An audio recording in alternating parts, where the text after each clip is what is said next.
찬송가 421장 함께 찬양하겠습니다.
기도하겠습니다. 사랑의 하나님, 우리를 주의 전에 불러주시고 이렇게 주의 말씀을 묵상하게 하시니 무한 감사를 올려드립니다. 우리는 하나님의 백성입니다. 그렇게 우리를 백성 삼아주신 하나님의 사랑을 신뢰합니다. 그리고 능히 구원의 길로 인도하실 수 있는 하나님의 전지전능하심을 신뢰합니다. 오늘 새벽 주의 말씀 앞에 엎드린 주의 백성들 가운데 하나님만이 주실 수 있는 평안을 더하여 주시옵소서. 하나님의 전지전능하심을 신뢰하며 하나님이 주신 평안으로 늘 승리하게 하여 주시옵소서. 소망의 하나님, 사랑하는 수유제일교회를 위해 기도합니다. 현재 코로나 전염병이 재확산되고 있습니다. 사랑하는 주의 권속들을 전염병으로부터 지켜 보호하여 주시고 각자의 삶 속에서 합력하여 선을 이루시는 하나님의 역사를 경험하게 하여 주시옵소서. 무더위 속에서 건강을 지켜 보호하여 주시고 육체의 건강뿐만 아니라 자신의 영적 건강도 늘 챙길 수 있도록 성령 하나님 동행하여 주시옵소서. 사랑하는 담임 목사님을 위해 기도합니다. 안식년을 보내고 있는 주의 종 가운데 영육간의 강건함을 더하여 주시고 교회를 위해 기도할 때 하나님이 주시는 영감으로 충만할 수 있도록 함께하여 주시옵소서. 이제 주의 말씀을 묵상합니다. 오늘 선포되어진 하나님의 말씀이 내 삶을 변화시키시는 귀한 말씀이 되길 원합니다. 성령 하나님, 우리와 동행하여 주시옵소서. 감사드리며 예수 그리스도의 이름으로 기도드립니다. 아멘. 창세기 48장. 이 일 후에 어떤 사람이 요셉에게 말하기를 내 아버지가 병들었다 하므로 그가 곧 두 아들 므낫세와 에브라임과 함께 이르니 어떤 사람이 야곱에게 말하되 내 아들 요셉이 내게 왔다 하매 이스라엘이 힘을 내어 침상에 앉아 요셉에게 이르되 이전에 가나안 땅 루스에서 전능하신 하나님이 내게 나타나사 복을 주시며 내게 이르시되 내가 너로 생육하고 번성하게 하여 내게서 많은 백성이 나게 하고 내가 이 땅을 내 후손에게 주어 영원한 소유가 되게 하리라 하셨느니라. 내가 애굽으로 와서 내게 이르기 전에 애굽에서 내가 낳은 두 아들 에브라임과 므낫세는 내 것이라. 루벤과 시므온처럼 내 것이 될 것이요 이들 후에 내 소생은 내 것이 될 것이며 그들의 유산은 그들의 형의 이름으로 함께 받으리라. 내게 대하여는 내가 이전에 바단에서 올 때 라헬이 나를 따르는 도중 가나안 땅에서 죽었는데 그곳의 에브라까지 길이 아직도 먼 곳이라. 내가 거기서 그를 에브랏길에 장사하였느니라. 에브랏은 곧 베들레헴이라. 이스라엘이 요셉의 아들들을 보고 이르되 이들은 누구냐? 요셉이 그의 아버지에게 아뢰되 이는 하나님이 여기서 내게 주신 아들들이니이다. 아버지가 이르되 그들을 데리고 내 앞으로 나아오라. 내가 그들에게 축복하리라. 이스라엘의 눈이 나이로 말미암아 어두워서 보지 못하더라. 요셉이 두 아들을 이끌어 아버지 앞으로 나아가니 이스라엘이 그들에게 입맞추고 그들을 안고 요셉에게 이르되 내가 내 얼굴을 보리라고는 생각하지 못하였더니 하나님이 내게 내 자손까지도 보게 하셨도다. 요셉이 아버지의 무릎 사이에서 두 아들을 물러나게 하고 땅에 엎드려 절하고 오른손으로는 에브라임을 이스라엘의 왼손을 향하게 하고 왼손으로는 므낫세를 이스라엘의 오른손을 향하게 하여 이끌어 그에게 가까이 나아가매 이스라엘이 오른손을 펴서 천하 에브라임의 머리에 얹고 왼손을 펴서 므낫세의 머리에 얹으니 므낫세는 장자라도 팔을 엇바꾸어 얹었더라. 그가 요셉을 위하여 축복하여 이르되 내 조부 아브라함과 아버지 이삭이 섬기던 하나님 나의 출생으로부터 지금까지 나를 기르신 하나님 나를 모든 환난에서 건지신 여호와의 사자께서 이 아이들에게 복을 주시오며 이들로 내 이름과 내 조상 아브라함과 이삭의 이름으로 칭하게 하시오며 이들이 세상에서 번식되게 하기를 원하나이다. 요셉이 그 아버지가 오른손을 에브라임의 머리에 얹은 것을 보고 기뻐하지 아니하여 아버지의 손을 들어 에브라임의 머리에서 므낫세의 머리로 옮기고자 하여 그의 아버지에게 이르되 아버지여 그리 마옵소서 이는 장자이니 오른손을 그의 머리에 얹소서 하였으나 그의 아버지가 허락하지 아니하며 이르되 나도 안다 내 아들아 나도 안다 그도 한 족속이 되며 그도 크게 되려니와 그의 아우가 그보다 큰 자가 되고 그의 자손이 여러 민족을 이루리라 하고 그날에 그들에게 축복하여 이르되 이스라엘이 너로 말미암아 축복하기를 하나님이 내게 에브라임 같고 므낫세 같게 하시리라 하며 에브라임을 므낫세보다 앞세웠더라. 이스라엘이 요셉에게 또 이르되 나는 죽으나 하나님이 너희와 함께 계시사 너희를 인도하여 너희 조상의 땅으로 돌아가게 하시려니와 내가 내게 내 형제보다 세겜 땅을 더 주었나니 이는 내가 내 칼과 활로 아모리 족속의 손에서 빼앗은 것이니라. 아멘. 창세기 48장 중 1절부터 7절까지 말씀을 중심으로 에브라임과 므낫세는 내 것이라 라는 제목으로 하나님의 말씀을 선포하겠습니다. 오늘 성경 본문은 요셉의 두 아들이 할아버지 야곱을 마지막으로 만나는 장면입니다. 이 장면에서 우리는 참으로 어색한 부분을 발견할 수 있습니다. 바로 그것은 할아버지인 야곱과 요셉의 두 아들의 생김새에 많은 차이가 있다는 사실입니다. 야곱은 아브라함의 손자이자 이삭의 아들로서 그들의 고향 사람들의 피를 이어받은 사람입니다. 그와 달리 요셉의 두 아들은 요셉과 애굽 사람 아스낫 사이에서 태어난 사람들이었습니다. 아스낫은 애굽 땅 온 지역의 제사장의 딸로 요셉이 애굽 총리가 되었을 때 바로가 그를 위해 아내로 맺어준 인물이었습니다. 그렇기에 요셉의 두 아들들은 이방인의 피를 이어받을 수밖에 없었고 가나안 땅에서 내려온 다른 친척들과 다른 생김새를 가질 수밖에 없었습니다. 창세기 46장 26절에서 27절까지의 말씀을 읽겠습니다. 야곱과 함께 애굽에 들어간 자는 야곱의 며느리들 외에 66명이니 이는 다 야곱의 몸에서 태어난 자이며 애굽에서 요셉이 낳은 아들은 2명이니 야곱의 집 사람으로 애굽에 이른 자가 모두 70명이었더라. 이 말씀은 야곱이 애굽에 정착하기 위해 고센에 왔을 때 애굽에 정착한 야곱 자손에 관한 설명입니다. 이 설명을 보면 한 가지 중요한 사실을 발견할 수 있습니다. 그것이 무엇이냐면 성경이 자연스럽게 가나안 땅에서 태어난 사람과 애굽에서 요셉이 낳은 아들을 구별하고 있다는 사실입니다. 이 모습은 어찌 보면 너무 자연스러운 모습으로 창세기를 처음 읽은 원독자인 이스라엘 민족이 가문과 혈통을 생명 이상으로 중시했던 것을 떠올리면 쉽게 납득할 수 있는 모습입니다. 가문과 혈통을 생명 이상으로 중시했던 모습, 이 모습은 고대 부족 국가나 전제 군주 국가에서 공통된 현상이었습니다. 왜냐하면 고대 사회에서 가문의 혈연 공동체는 곧 힘의 상징이며 풍부한 노동력을 창출하는 원동력이 되었기 때문입니다. 그렇기에 고대 사회에서 가문으로부터 추방되는 것은 곧 사회로부터 추방이며 생명의 단절과도 같은 엄청난 파급 효과가 있었습니다. 그러나 이스라엘 민족이 가문과 혈통을 중시하는 이유는 다른 고대 국가와는 다소간의 차이가 있었습니다. 이스라엘 민족은 하나님으로부터 택함받았다는 거룩한 선민의식을 가지고 있었습니다.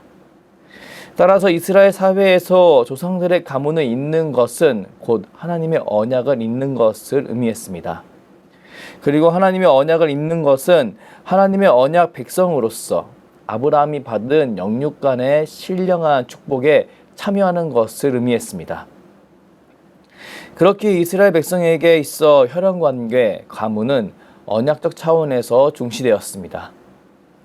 우리가 이런 사실을 감안한다면 요셉이 야곱이 병들었다는 소식을 들었을 때 그의 두 아들 므낫세와 에브라임을 데리고 간 것에 대해 이 특별한 이유가 숨겨져 있음을 우리는 발견할 수 있습니다. 앞에서 말씀드린 대로 요셉의 두 아들은 요셉이 애굽에서 애굽 여인을 통해 얻은 아들이었습니다. 그렇게 혈통의 순수성을 중시하여 이방인과의 혼인을 엄금하던 당시 야곱 가문에서 요셉의 아들들은 육적으로 그 혈통의 순수성을 인정받기 어려웠습니다.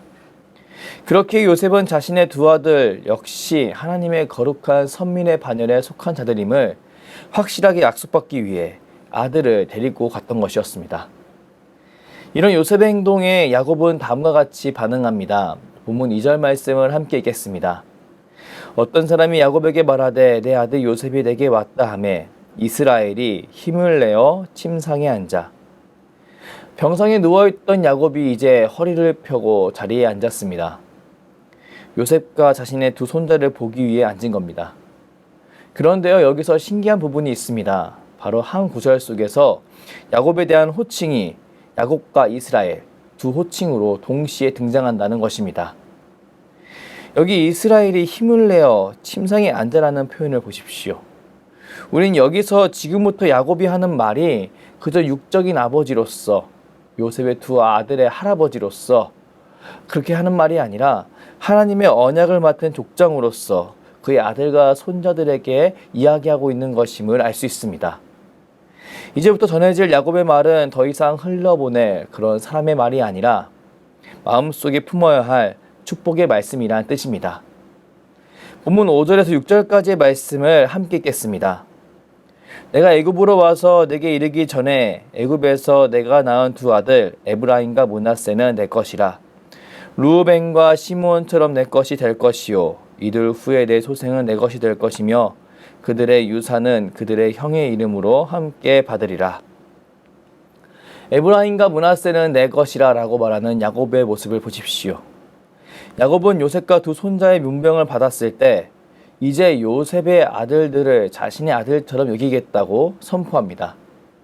이는 요셉의 두 아들이 실제로 자신의 아들이라는 의미가 아니라 두 손자들 역시 하나님의 거룩한 언약을 계승할 하나님의 자녀들이라는 의미가 담겨 있었습니다. 참으로 놀라운 모습인데요. 우린 이 모습을 통해 혈연관계가 정말 중요하게 여겼던 그 사회 속에서도 하나님의 백성으로 인정받는 것은 혈육이 아니라 언약과 믿음에 기초한다는 사실을 깨달을 수 있습니다. 히브리서 말씀을 보면 믿음의 조상 아브라함에 대해 이야기할 때 그가 하나님의 백성이 된 것은 믿음으로 부르심을 받았을 때 순종하였기 때문이라고 설명하는 부분이 등장합니다. 바로 하나님의 백성이란 혈통이 아니라 언약과 믿음에 기초한다는 내용입니다. 갈라디아서 3장 7절에서 9절 말씀을 함께 읽겠습니다. 그런즉 믿음으로 말미암은 자들은 아브라함의 자손인 줄 알지어다. 또 하나님이 이방을 믿음으로 말미암아 의로 정하실 것을 성경이 미리 알고 먼저 아브라함에게 복음을 전하되 모든 이방인이 너로 말미암아 복을 받으리라 하였느니라. 그러므로 믿음으로 말미암은 자는 믿음이 있는 아브라함과 함께 복을 받느니라. 아멘. 이 말씀은 바울이 이방인들이 왜 하나님의 복을 받는 사람이 될 수 있는지에 대해 설명하는 부분입니다. 믿음으로 말미암아 혈통과 상관없이 아브라함의 자손인 줄 알지어다. 이렇게 말하는 사도 바울의 선언을 보십시오. 이 모습은 하나님의 백성은 혈과 육으로 되는 것이 아니라 믿음으로 하나님의 언약을 믿는 믿음으로 말미암아 가능하다는 사실을 우리에게 분명히 보여줍니다. 그리고 다시 한번 주 예수 그리스도가 전한 복음이 구약부터 이어져 온 하나님의 언약의 성취임을 알게 만듭니다. 그리고 더 나아가 하나님의 선민, 하나님의 백성의 반열로 두 손자를 올린 야곱의 권면이 지금 우리도 주의 깊게 들어야 하는 중요한 권면이라는 사실을 알게 만듭니다. 사랑하는 여러분, 오늘 본문에서 야곱은 하나님의 백성의 반열에 올린 두 손자에게 두 가지 사실을 상기시킵니다. 첫째, 야곱은 하나님의 언약 백성은 하나님이 자신이 세운 언약을 반드시 지키시는 능력자이심을 기억해야 한다는 사실을 상기시킵니다. 본문 3절 말씀을 함께 읽겠습니다. 요셉에게 이르되 이전에 가나안 땅 루스에서 전능하신 하나님이 내게 나타나사 복을 주시며, 야곱은 두 손자들을 축복하기 전에 하나님을 전능하신 하나님이라고 불렀습니다. 여기서 전능하신 하나님, 엘샤다이란 모든 자연 법칙을 초월하여 당신의 언약을 지킬 능력이 무한하신 하나님이라는 뜻입니다. 실제로 하나님은 야곱의 할아버지 아브라함에게 전능하신 하나님으로 나타나셨습니다. 창세기 17장 1절 말씀을 보면 이렇게 나옵니다. 아브라함이 99세 때 여호와께서 아브라함에게 나타나서 그에게 이르시되 나는 전능한 하나님이라 너는 내 앞에서 행하여 완전하라. 아브라함에게 후사를 주시겠다고 약속하신 하나님의 모습을 보십시오. 하나님께서는 자신의 언약을 지키기 위해 아브라함 앞에 나타나셨습니다. 그리고 하나님은 99세 아브라함 앞에서 자기 자신을 전능하신 하나님이라고 소개하였습니다. 그리고 아브라함의 나이 100세, 사라의 나이 90세에 아브라함에게 후사를 허락해 주셨습니다. 그리고 이 일로 태어난 이삭은 리브가를 만나 하나님께 기도함으로 또 두 아들을 얻었습니다. 야곱은 이런 이삭의 둘째 아들이었습니다. 야곱은 조상 아브라함의 행적을 통해 이런 전능하신 하나님을 목도하였습니다. 그의 가문을 친척 아비 집에서 떠나게 한 하나님, 그의 가문을 너무나 낯선 가나안 땅에 정착시킨 하나님, 아버지 이삭의 출생을 허락하신 하나님, 야곱은 이런 놀라운 하나님을 보고 듣고 자랐습니다. 뿐만 아니라 야곱은 자신의 몸소 하나님의 이런 전능하신 능력을 두 차례나 체험하였습니다. 야곱은 손자들을 축복하기 63년 전 77세 때에 형과 아버지를 속여 형의 장자권을 빼앗은 적이 있었습니다. 그리고 형의 칼날을 피해 하란으로 도망하던 도중 루스 들판에서 전능하신 하나님을 만난 적이 있었습니다. 창세기 28장 13절 말씀을 함께 읽겠습니다. 또 본즉 여호와께서 그 위에 서서 이르시되 나는 여호와니 너희 조부 아브라함의 하나님이요 이삭의 하나님이라. 내가 누워있는 땅을 내가 너와 내 자손에게 주리니. 아멘. 기약 없는 나그네 길을 떠나 밤 이슬과 추위를 피하지 못하고 들판에서 잠든 야곱에게 자기 자신의 모습을 보이신 하나님을 보십시오. 하나님은 자신의 모습을 야곱에게 나타내시고 아브라함에게 주신 신령한 축복들을 다시 확증해 주셨습니다. 그로부터 20년 뒤 야곱은 가나안으로 돌아가는 도중에 다시금 베델에서 전능하신 하나님으로부터 20년 전의 축복을 재확인 받았습니다. 창세기 35장 11절 말씀을 함께 읽겠습니다. 하나님이 그에게 이르시되 나는 전능한 하나님이라. 생육하며 번성하라. 한 백성과 백성들의 총회가 내게서 나오고 왕들이 내 허리에서 나오리라. 아멘. 전능하신 하나님, 엘샤다이 하나님이라고 자기 자신을 소개하는 하나님을 보십시오. 야곱은 이런 하나님을 통해 자신의 생애를 선하게 인도하신 하나님을 신뢰하게 되었습니다. 그리고 전능하신 하나님의 언약이 실제로 자신의 삶 속에 이루어졌고 앞으로도 이루어질 것이라는 사실을 깨닫게 되었습니다. 에서에게 쫓겨 맨몸으로 길을 떠났던 야곱이었습니다. 이런 야곱이 147년 생애를 마무리할 때 70명이나 되는 그의 가족이 부족함이 없이 살아가는 것을 바라보게 되었습니다. 분명히 야곱은 이 모든 것이 하나님의 은혜였음을 인정할 수밖에 없었을 것입니다. 그랬기에 그의 입술에도 다른 조상들이 품어왔던 전능하신 하나님이라는 신앙 고백이 흘러나왔던 것이었겠지요. 이제 야곱은 새롭게 자신의 가문의 일원이 된 손자들에게, 그리고 앞으로 하나님의 언약 백성으로 살아갈 손자들에게 일평생 말로 다 할 수 없는 하나님의 초자연적인 능력과 은혜를 경험한 사람으로서 자신이 깨달은 중요한 교훈을 전달합니다. 바로 하나님은 당신이 택한 백성과 맺은 언약을 반드시 지키시는 신실한 분이시며 또한 그 언약을 이룰 무한한 능력을 가지신 분이라는 것입니다. 여러분, 이 사실을 믿으십니까? 저는 이 사실을 굳게 믿는 저와 여러분이 되게 주님의 이름으로 축복합니다. 이 사실을 믿는 것, 우리 신앙에 정말 중요한 일입니다. 왜 중요한 일일까요? 그 이유는 이 믿음은 우리를 구원으로 인도하는 복음의 기초가 되는 내용이기 때문입니다. 우리가 믿는 복음은 예수 그리스도의 사역과 삶을 통해 드러난 하나님의 구원 계획을 의미합니다. 이 복음은 첫째, 예수 그리스도를 통해 드러난 하나님의 사랑을 중심으로 합니다. 그리고 둘째, 이 모든 것을 이루실 수 있는 하나님의 전지전능하심을 기초로 합니다. 그리고 이 전지전능하심은 성경 속에서 찾아볼 수 있는 언약하신 하나님과 그 언약을 성취하시는 하나님의 모습으로 확증됩니다. 사랑하는 여러분, 우리는 하나님의 전지전능하심을 믿어야 합니다. 개인적으로 오늘날 하나님의 도우심을 경험한 것을 넘어서 하나님 말씀 속에 등장하는 몇천 년 동안 이루어진 언약과 성취의 장면을 마음에 품음으로 하나님의 전지전능하심을 믿어야 합니다. 그렇게 할 때 우리는 앞으로 우리에게 주어질 하나님의 축복을 기대할 수 있습니다. 그리고 자신의 삶 가운데 찾아오는 어려운 상황을 돌파할 수 있는 힘을 얻을 수 있습니다. 그리고 자신감 있게 사랑하는 자손들에게 하나님의 사랑을 전할 수 있는 용기를 얻을 수 있습니다. 자신의 손자들을 하나님의 백성으로 확증하고 그들을 축복하는 야곱의 모습을 보십시오. 우리는 그와 그의 손자들의 모습을 통해 하나님의 언약을 계승하는 것보다 더 귀한 것이 없음을 깨달을 수 있습니다. 그리고 성경이 야곱의 모습을 통해 하나님의 언약을 계승하는 것이 정말 중요하다는 것을 우리에게 상기시키고 있음을 깨달을 수 있습니다.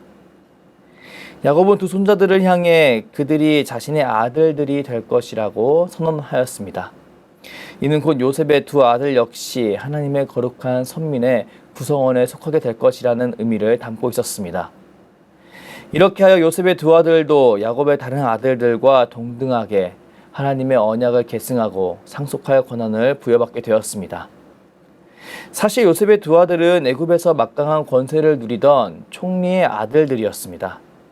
그러기에 인간적인 측면에서 볼 때 이들은 야곱의 축복대로 야곱의 영적 축복에 참여하는 것보다 그대로 요셉의 아들로 있으면서 갖는 애굽의 부와 명예와 지위를 상속받는 것이 더 좋았을런지도 모릅니다. 일개 목동의 축복에 참여해서 상속받는 것이 무엇이 있담, 아마 이렇게 생각하기도 쉬웠을 것입니다. 그러나 이런 인간적인 생각만큼 어리석은 것도 없습니다. 왜냐하면 세상의 권력은 일시적이며 세상의 부귀, 영화 역시 아침 안개와 같이 들의 풀과 같이 잠깐 후면 모두 사라져버리기 때문입니다. 그렇기에 하나님의 영원한 언약, 이 세상이 다 지나가더라도 결코 사라지지 않는 영원한 언약, 그리고 아무리 누리고 또 누려도 결코 부족함이 없는 풍성한 하늘 언약을 상속받고 계승하는 것보다 더 귀한 축복은 세상에 없습니다. 야곱은 요셉의 두 아들을 향해 바로 이런 고귀한 하나님의 언약에 참여하는 축복을 베풀어 주었던 것입니다. 사랑하는 성도 여러분, 우리는 예수 그리스도의 은혜 가운데서 하나님의 언약인 영생과 하늘 상급을 받은 그리스도인입니다. 그렇기에 우리는 하나님의 백성으로 인정된 두 손자를 향한 그 야곱의 축복을 기억하며 첫째, 언약을 세우신 하나님의 전능하신 능력을 신뢰해야 합니다. 둘째, 하나님의 축복 언약보다 더 귀한 것은 없다는 믿음을 가져야 합니다. 이렇게 하나님의 전지전능하심과 언약의 귀중함을 마음에 품고 살아갈 때 우리 가운데 하나님의 놀라운 평안과 기쁨이 가득하리라 믿습니다. 믿음 없이 하나님을 기쁘시게 하지 못하나니 하나님께 나아가는 자는 반드시 그가 계신 것과 또한 그가 자기를 찾는 자들에게 상 주시는 이심을 믿어야 할지니라. 아멘. 오늘 새벽 하나님의 말씀을 마음에 품고 기도할 때 오늘 하루도 승리로 이끄시는 신실한 하나님을 경험하길 주님의 이름으로 축복합니다. 기도하겠습니다. 사랑의 하나님, 야곱과 두 손자의 만남을 통해 하나님의 전지전능하심과 하나님의 언약의 중요성을 마음에 품고 살아야 한다는 사실을 다시 강조해 주시니 무한 감사를 올려드립니다. 은혜의 하나님, 우리의 참된 소망은 하나님의 언약 안에 있음을 믿습니다. 오늘 새벽 주의 백성들이 말씀을 통해 드러난 하나님의 능력을 묵상할 때 내 삶을 통치하시는 하나님의 놀라운 능력 또한 믿어지게 하여 주시옵소서. 시대를 관통하여 역사하시는 하나님의 능력을 통해 오늘 하루도 주님 안에서 승리하게 하시고 이 복된 믿음을 사랑하는 자손들에게도 확신을 가지고 용기 있게 전하는 삶을 살게 하여 주시옵소서. 감사드리며 주께서 가르쳐 주신 기도로 기도하오니 하늘에 계신 우리 아버지의 이름을 거룩하게 하시며 아버지의 나라가 오게 하시며 아버지의 뜻이 하늘에서와 같이 땅에서도 이루어지게 하소서. 오늘 우리에게 일용할 양식을 주시고 우리가 우리에게 잘못한 사람을 용서하여 준 것 같이 우리 죄를 용서하여 주시고 우리를 시험에 빠지지 않게 하시고 악에서 구하소서. 나라와 권능과 영광이 영원히 아버지의 것입니다. 아멘.